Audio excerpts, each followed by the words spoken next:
Very good evening to all of you. आज की class में हम लोग सीखने वाले हैं एनएमआर एक्टिव न्यूक्लियाई के लिए chemical shift value find out करना। और यहाँ पर हम लोग लेने वाले हैं इथेनॉल का एग्जांपल।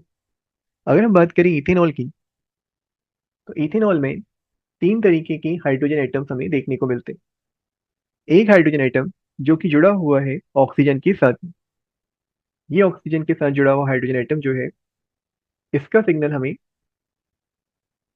टीएमएस, जो कि हमारा रेफरेंस कंपाउंड होता है एनएमआर स्पेक्ट्रोस्कोपी में, इससे सबसे ज्यादा दूरी पर देखने को मिलता है और इसे हम बोलते हैं डी शील्डेड प्रोटॉन।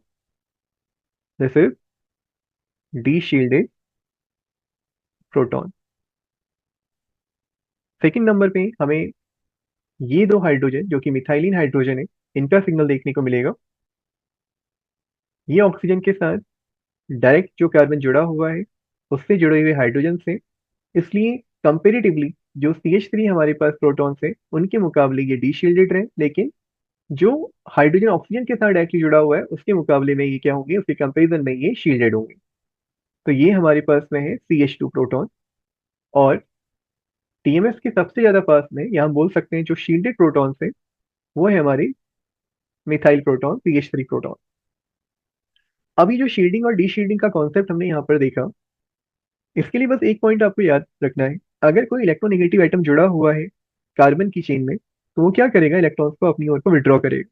अगर वो इलेक्ट्रॉन्स को अपनी ओर विड्रॉ करेगा तो कार्बन की इलेक्ट्रॉन डेंसिटी कम हो, कार्बन की इलेक्ट्रॉन डेंसिटी कम होगी तो वो हाइड्रोजन से इलेक्ट्रॉन मांगेगा। और अगर हाइड्रोजन से इलेक्ट्रॉन मांगे जाएंगे तो हाइड्रोजन के चारों ओर जो इलेक्ट्रॉन्स हैं, जो इलेक्ट्रॉनिक क्लाउड है, इलेक्ट्रॉन डेंसिटी है, उसमें आपको कमी देखने को मिलेगी। और ये कमी कारण बनती है डी शेडिंग का। अब ये पॉइंट हम इसलिए समझ रहे हैं क्योंकि जब हम यहाँ पे टीएमएस से डिफरेंस देखते हैं केमिकल शिफ्ट का, ये जो डेल वैल्यू यहाँ पे लिखी हुई है, CH3 के लिए ये वैल्यू आपको 1 से 2 के बीच में देखने को मिल रही है। CH2 के लिए सेम वैल्यू आपको 3 से 4 के बीच में देखने को मिल रही है। और जब हम बात करते हैं OH के लिए, तो यहाँ पर आपको वैल्यू 5 से 6 के बीच में देखने को मिल रही है। कहने का मतलब ये है कि जैसे जैसे डी शेडिंग बढ़ेगी वैसे वैसे जो आपका सिग्नल है वो टीएमएस से दूर जाएगा। अब सपोज अगर हम जो इंस्ट्रूमेंट यूज कर रहे हैं वो इंस्ट्रूमेंट 500 मेगा हर्ट्ज की फ्रिक्वेंसी पे काम कर रहे हैं, तो जो प्रोटॉन सबसे ज्यादा शील्डेड है उस पर इस फ्रिक्वेंसी का सबसे कम असर होगा। क्योंकि जो CH3 के सराउंडिंग में इलेक्ट्रॉन्स हैं, या जो शील्डेड आपके प्रोटॉन्स होते हैं उनकी सराउंडिंग में जो इलेक्ट्रॉन्स हैं, वो ऑपरेटिंग फ्रिक्वेंसी जो आपके इंस्ट्रूमेंट की है उसके इम्पैक्ट को कम करने की कोशिश करेंगे। इस वजह से जो केमिकल शिफ्ट वैल्यू आती है वो यहाँ पे कम निकल के आती है। CH2 के केस में क्या होगा, यहाँ पे कार्बन ऑक्सीजन के साथ डायरेक्टली जुड़ा हुआ है, इलेक्ट्रॉन डेंसिटी कम आपको देखने को मिलेगी। तो 500 मेगाहर्ट्ज जो आपकी ऑपरेटिंग फ्रिक्वेंसी है, इस फ्रिक्वेंसी का इम्पैक्ट मिथाइलिन कार्बन और उसके साथ जुड़े हुए प्रोटॉन्स पे आपको ज्यादा देखने को मिलेगा। और ऑक्सीजन के साथ जो डायरेक्ट आपका प्रोटॉन जुड़ा हुआ है, इस केस में आपको क्या देखने को मिलेगा, सबसे ज्यादा डी शील्डिंग। और ये जो 500 मेगाहर्ट्ज की फ्रिक्वेंसी है, ये सबसे आसानी से इस प्रोटॉन के ऊपर काम कर सकती है, इसको रेजोनेट करवा सकती है। तो जितनी ज्यादा शील्डिंग होगी उतनी कम आपको यहाँ पे केमिकल शिफ्ट वैल्यू देखने को मिलेगी। और जितनी ज्यादा आपकी डी शील्डिंग होगी आपको केमिकल शिफ्ट वैल्यू उतनी ज्यादा देखने को मिलेगी। अब केमिकल शिफ्ट वैल्यू हम निकालते किस तरीके से। सपोज हमारे पास एक क्वेश्चन है। क्वेश्चन आपको दिया हुआ है, spectrometer operates at 500 megahertz, operating frequency आपको दी हुई है। और जो प्रोटॉन सिग्नल है वो आपको दिखाई देता है 1500 हर्ट्ज पे, डाउन फील्ड फ्रॉम टीएमएस, यानी कि टीएमएस से दूर 1500 मेगा हर्ट्ज पे, सॉरी हर्ट्ज पे आपको ये सिग्नल दिखाई देता है। आपको बतानी है केमिकल शिफ्ट वैल्यू। तो जब आप केमिकल शिफ्ट वैल्यू यानी कि डेल्टा निकालोगे, ये वैल्यू आपकी निकलती है पीपीएम में, पार्ट्स पर मिलियन में। तो इसके लिए आपको क्या करना है, आप ये देख लो जो आपका सिग्नल है वो कितना डाउन फील्ड आ रहा है टीएमएस से। इसको हम लोग डिनोट करते हैं डेल्टा न्यू से। और जो आपकी ऑपरेटिंग फ्रिक्वेंसी है उसे हम डिनोट करते हैं यहाँ पे न्यू। तो डेल्टा न्यू की वैल्यू हमें मिल रही है 1500, न्यू की वैल्यू हमारे पास में 500।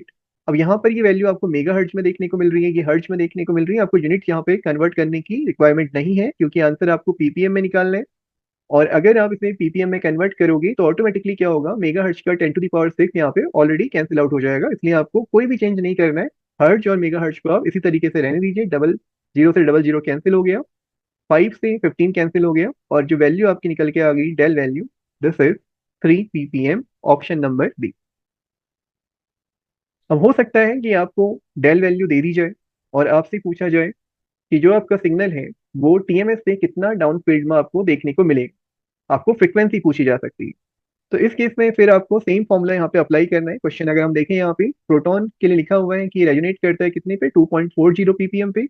इस बार ऑपरेटिंग फ्रिक्वेंसी आपको दी हुई है 400 मेगाहर्ट्ज और आपको यहाँ पे बताना है what is the frequency difference from TMS. Formula आपका सिमिलर रहने वाला है। यहाँ पे डेल इक्वल टू हम क्या लिखने वाले हैं, del nu upon nu. Del की वैल्यू आपके पास में 2.4।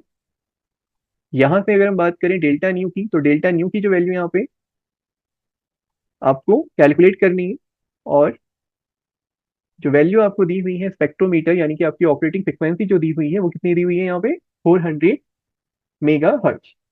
अब इसे जब आप सॉल्व करोगे तो 500, सॉरी, इसको आप जब मल्टीप्लाई करते हो तो मल्टीप्लाई करने पे आपको जो आंसर यहाँ पे मिलेगा, 400 से आप 2 को मल्टीप्लाई करेंगे तो आपका 800, और 400 से आप 4 को मल्टीप्लाई करेंगे तो 400 से 4 को मल्टीप्लाई करने पे आपको मिलता है 1600।